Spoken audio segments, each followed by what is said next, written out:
I wanted to completely get the full picture on this because, you know, you read a headline or two in Politico, it's not always the same as what, well, might actually be the truth. Here we go, you know, Politico being what Politico is. Elon Musk, yes, is going to be stepping down from DOGE. Here's the headline. It's out in Politico first. Daily Mail had it as well. So there was a meeting with some members of Trump's inner circle. And he actually invited the press into the meeting after the fact. But before the press was invited in, guess what happened? He told them, you know, Elon's going to be leaving. Elon's going to be phased out. You're not going to see as much Elon. We've seen a lot of Elon. You got to admit. I mean, look, I like Elon. I think he's a smart guy. I haven't agreed entirely on some of his math. You know that. I mean, me and Steve Bannon, I think Bannon called it out as well. I'm going to get to that in a second. Bannon has a thing with him, right? Bannon's not a big fan of Elon Musk. I think he's a pretty smart guy. I think he's a guy you want to have around. I think you do want his algorithms in there examining some of the flaws, shall we say, within our federal government. But not everybody was so happy about it, so it created a lot of controversy. And then, of course, there was the loss of that judge position in Wisconsin last night. But I want to say one thing. Any which way this goes down, look, our government, our country is in a better position because we're exposing these inefficiencies. And my gosh, are there inefficiencies galore, right? Let's just get to a little few of them that Elon highlighted with Bret Baier. I guess this would have been Friday on Fox News. For you, what's the most astonishing thing you've found out in this process? The sheer amount of waste and fraud in the government. It is astonishing. It's mind-blowing. We routinely encounter wastes of $1 billion or more, casually. For example, like the simple survey that was literally 10-question survey that you could do with SurveyMonkey, cost you about $10,000. Was the government was being charged almost $1 billion for that. For just the survey? $1 billion for a simple online survey. Do you like the national park? And then there appeared to be no feedback loop for what would be done with that survey. So the survey would just go into nothing. It's amazing, right? Like the shame that he has discovered, the shame he should feel, I should say, with the waste that he has discovered is, or the shame the country should feel, right? I mean, it is shameful. I guess that's where I'm going with this. It is absolutely shameful what we've discovered. I mean, $2 million for the trans surgeries in Peru. You get the hundreds of thousands of dollars going to the DEI musical in Ireland or the transgender opera in Colombia.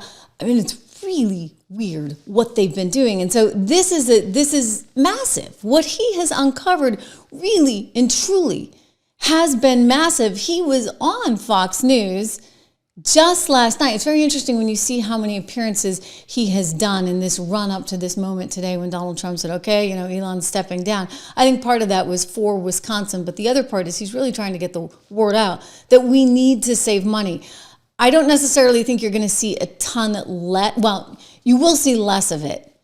Fewer, appearances on Fox News, maybe that's all for the better, and a little bit more focus perhaps on Tesla, which needs it under the circumstances, given what that poor company is going through, and some of his other companies, and then maybe more of a backseat role, but still, hey, look, the guy runs X, right? So you're still going to hear from him. Here he is on Fox News, meeting with a Democrat of epic proportions, one Jessica Tarlov. I like her. I used to work there, so we were always friendly. And, you need somebody who can tell you the other side now and then.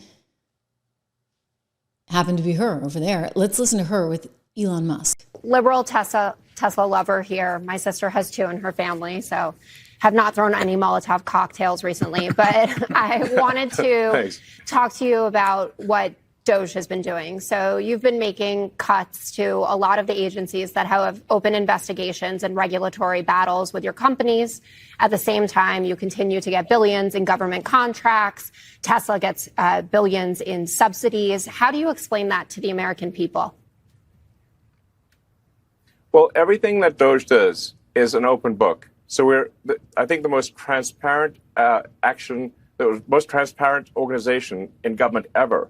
Every single DOGE action is listed on the doge.gov website. It's also listed on the X handle. So if anyone has a concern about any one of those actions, they can bring that up. They can raise that. And I do want to say, sometimes we make a mistake. Nobody bats 1,000. We will at times make a mistake. We will act very quickly to correct it. I am under such an extreme spotlight, so much scrutiny, that it's literally impossible for me to get away with anything nefarious. And obviously, nor do I wish to. So this is a case where we have radical transparency.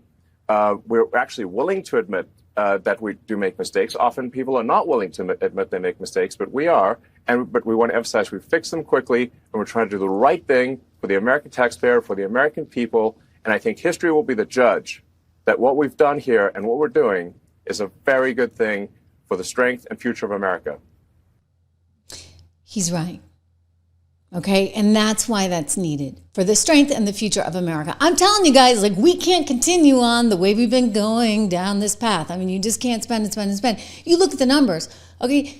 Joe Biden, he just added jobs and added jobs and added jobs to the government. He spent at a rate that basically we haven't spent at, running deficits that didn't look anything like anything we've historically ever seen, except when we're in times of war.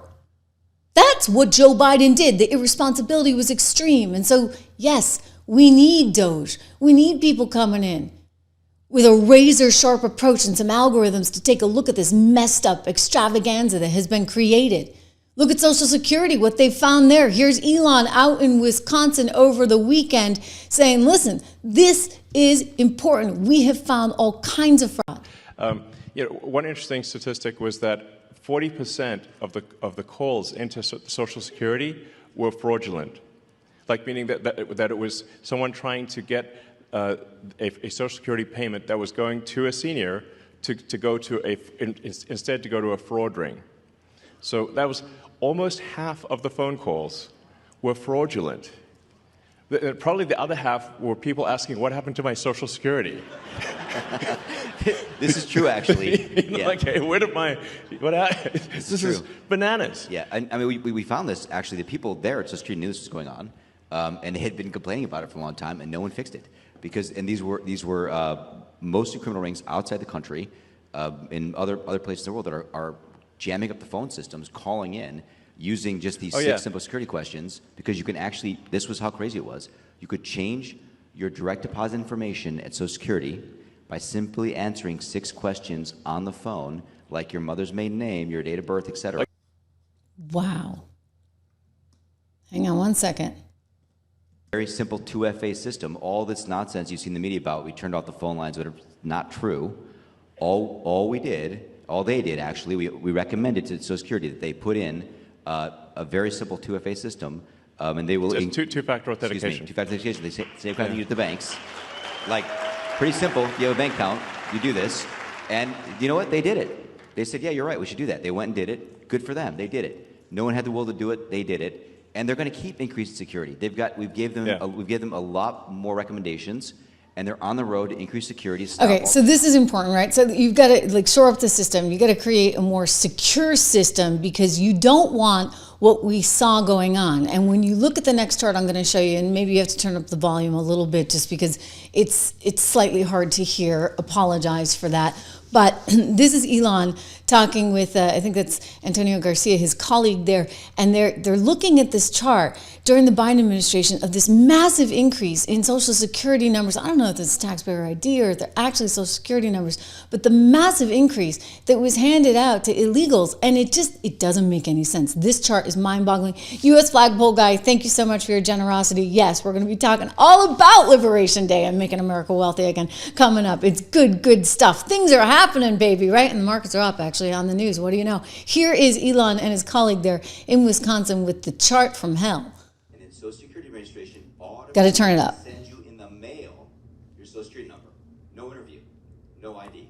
This is worth just reiterating. It's not people sometimes think that under the Biden administration that he was simply asleep at the switch. He wasn't asleep. They weren't asleep at the switch. It was a massive, large-scale program to import as many illegals as possible, ultimately to change the entire voting map of the United States and disenfranchise the American people and make it a permanent, deep blue, one-party state from which there would be no escape. Look, if I hadn't seen this myself, I'm not sure I'd believed it. I went through it myself and mapped it, and Elon is right. This is true. The defaults in the system from Social Security to all of the benefit programs have been set to max inclusion, max pay for these people and minimum collection. That's what's happening. We found 1.3 million of them already on Medicaid, as an example. Whoa. On every benefit program we went through, we found groups from this particular group of people, this 5.5 million people in those benefit programs. And then what was really, really disturbing us was why. We're asking ourselves why. And so we actually just took a sample and looked at voter registration records. And we found people here registered to vote in this population, yes. Whoa. And we found some by sampling that actually did vote. And we have referred them to prosecution at the Homeland Security Investigation Service. Yeah. Already, that's already happening. Right now. Yeah.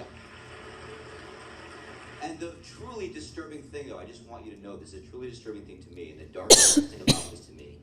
The voter fraud is terrible, but the human tragedy this created is extraordinary, because what you don't understand, people don't know, and Americans need to know, that's why I'm here, is that human traffickers made $13 to $15 billion off of this. Okay? That's the money that's going around the world, moving people around the world to our borders because of these incentives. How does it work? What happens? Hey, if you're in Africa, you're in South America, you got to walk up through Mexico, through South America. Who do you pay? You pay the narcos, you pay the traffickers, right? And we were told by ICE, it's between $20,000 and $500, depends who they pick you up, to walk across all those countries and give all. Listen, that's important to understand, right? The context that has become a business in and of itself. And, you know, the humanitarian thing to do is actually say, no, we do have a border. We are enforcing the border. And you should not send your children or your loved ones with these traffickers. They're going to take your money and put them in harm's way, right? Part of it is creating an environment that does not show such appeal, right? In other words, there will be consequences for being here illegally.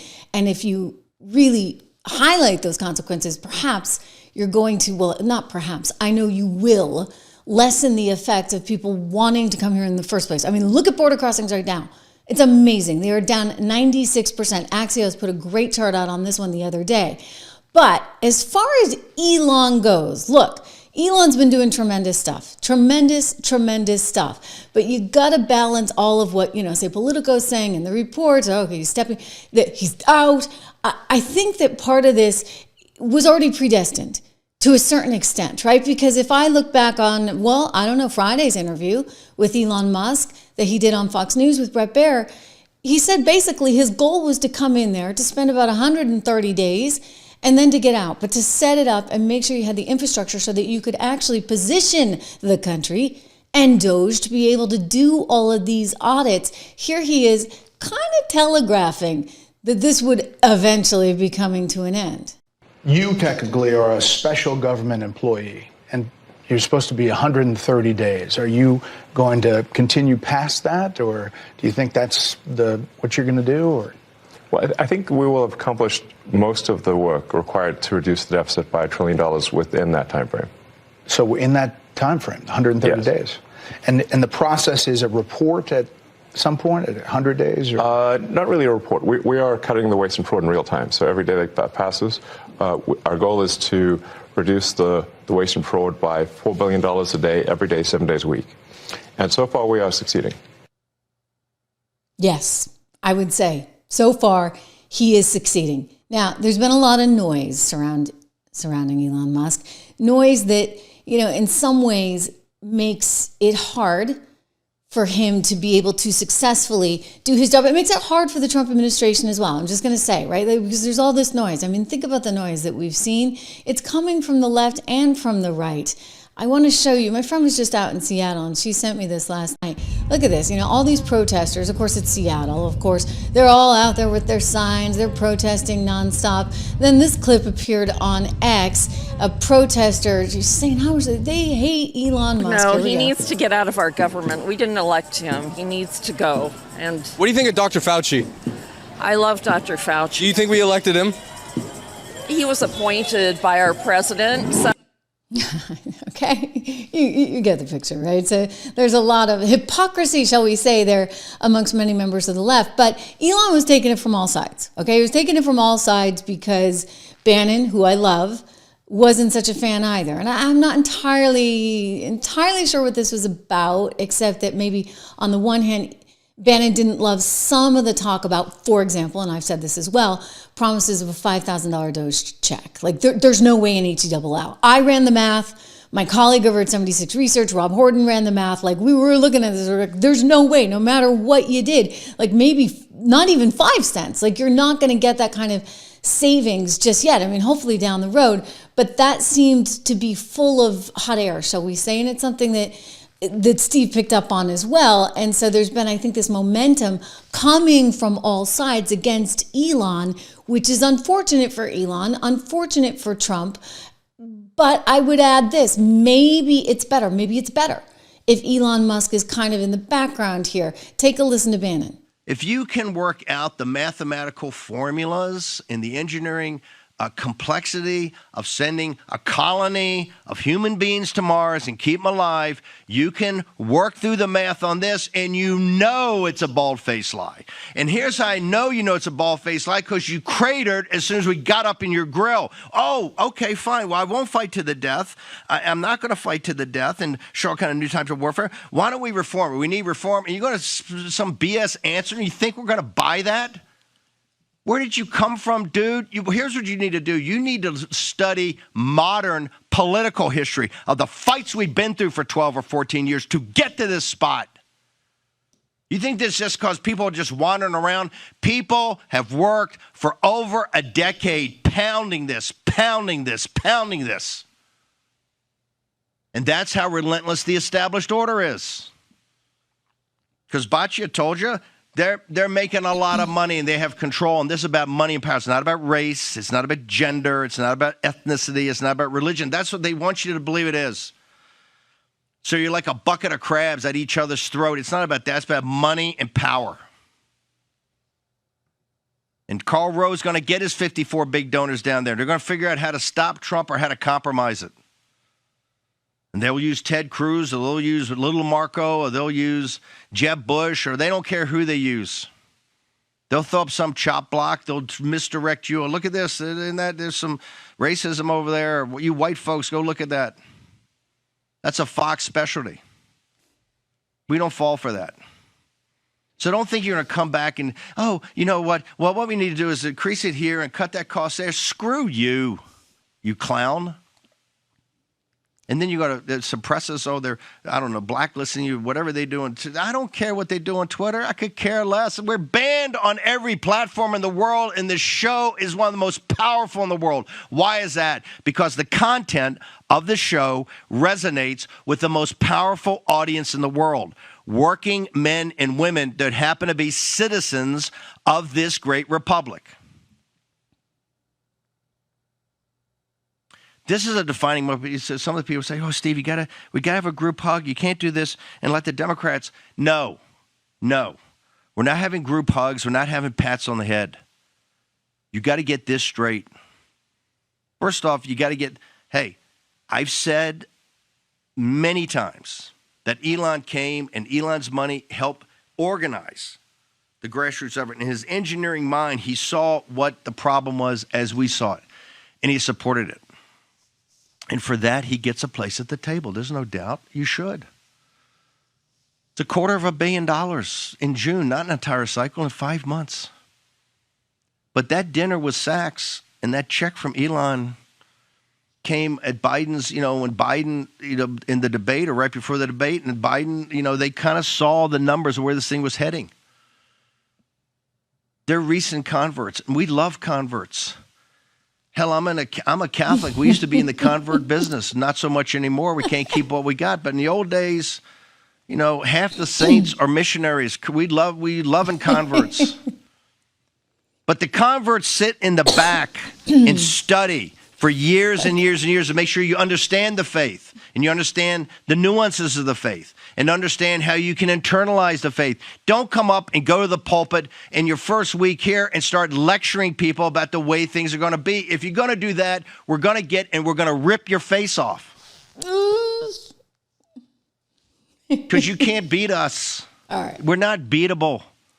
This army of the awakened is not beatable because we're relentless and we will never surrender and we will never slow down. Okay, But Elon did help, all right? And that's what you heard Bannon say in between all of that. He's sort of saying, hey, kid, you sit in the back row. Sure, we'll take your money, but you're just, Johnny come lately. And there are people that have been fighting this battle and have, by the way, sacrificed a lot, whether it be Steve, I mean, for goodness sakes, the guy went to jail.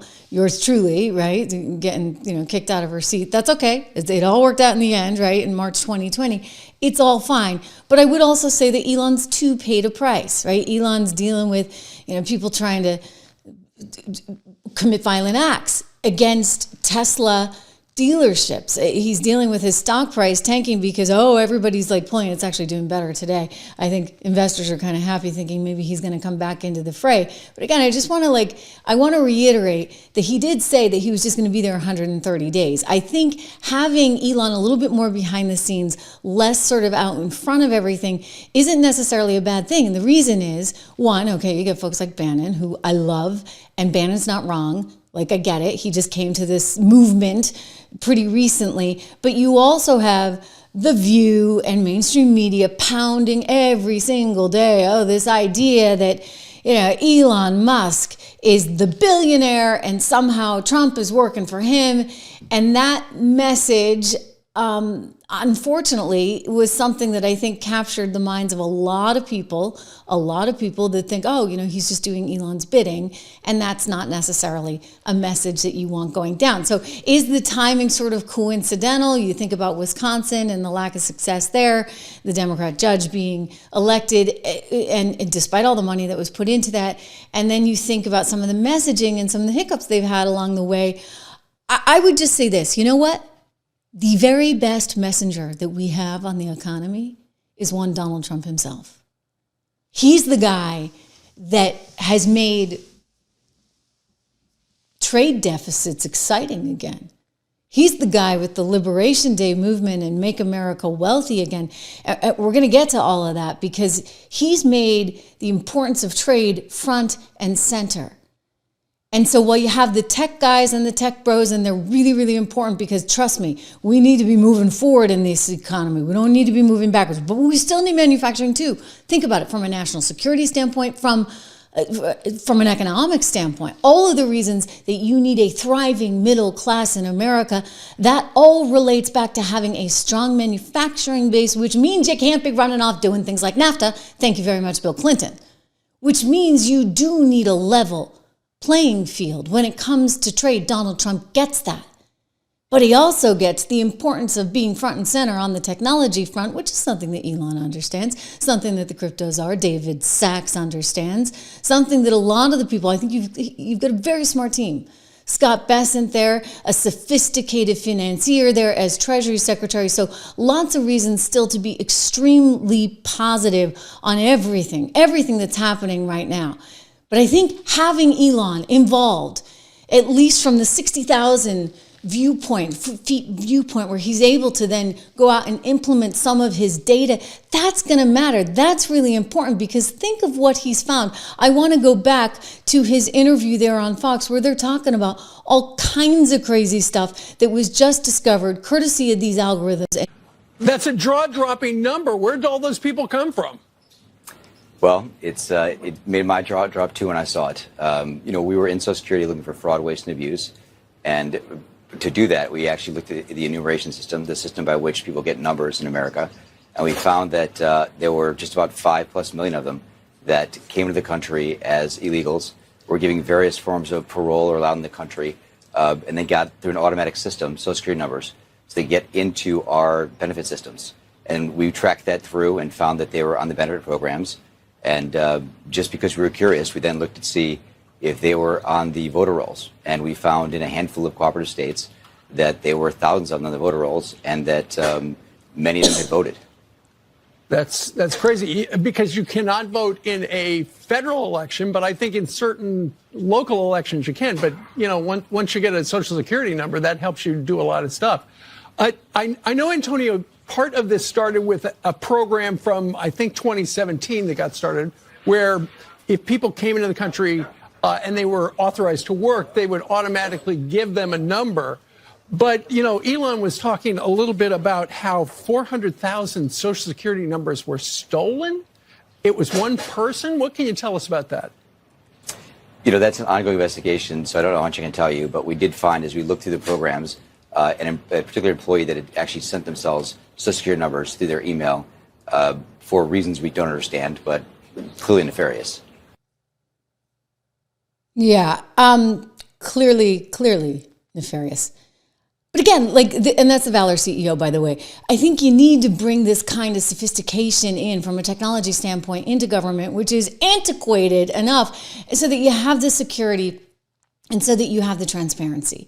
And so, look, if he's maybe taking on a lesser role in some way, shape, or form, as he originally intended to, right? Again, going back to the 130 days, then I actually think behind the scenes is actually going to work out sort of for the best. As I pointed out, Tesla stock owners like it very much. We're going to market the tire, guys. Look, Donald Trump's talking about making America wealthy again. You've got a market that is waiting on edge at this moment, trying to figure out just exactly what these tariffs, which are going to be reciprocal in nature, meaning you tariff me, I tariff you, because hey, if you want fair trade, we're all about fair trade, but you're not giving us fair trade Europe, you're not giving us fair trade Asia, you're not giving us fair trade Mexico. So that's what we're going to be hearing from the president himself in the Rose Garden today.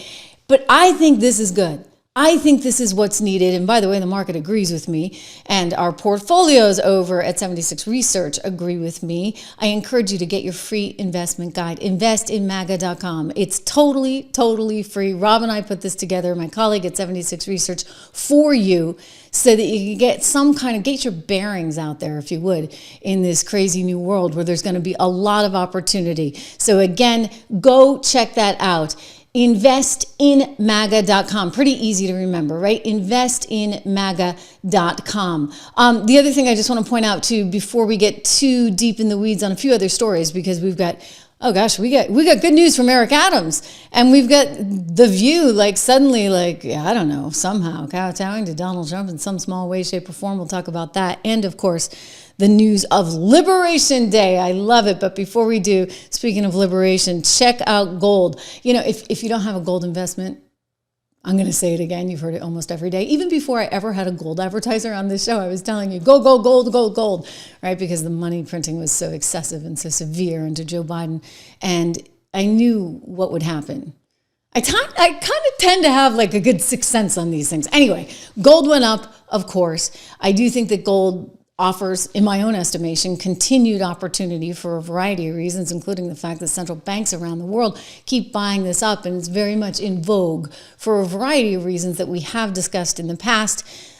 Not a lot of faith in U.S. Treasuries right now in terms of the ability of the U.S. to say, we don't like you, Russia, we don't like you, Venezuela, and so they can cut you off. And so what do you do in that case? Well, it means you probably should have bought gold to begin with, I guess. So these central banks around the world are looking for an alternative currency. I want them to buy U.S. Treasuries, of course. We always want them to buy U.S. Treasuries. But gold, for many reasons, including as a hedge against inflation, including as a hedge against sort of this new world order, is very much something that I think will continue throughout the next couple of years to see some upside. Goldman Sachs predicting $3,300 an ounce. You can get up to $15,000 in free silver with this special offer. Go to trishlovesgold.com or text Trish to 65532. Call them at 1-844-495-1115.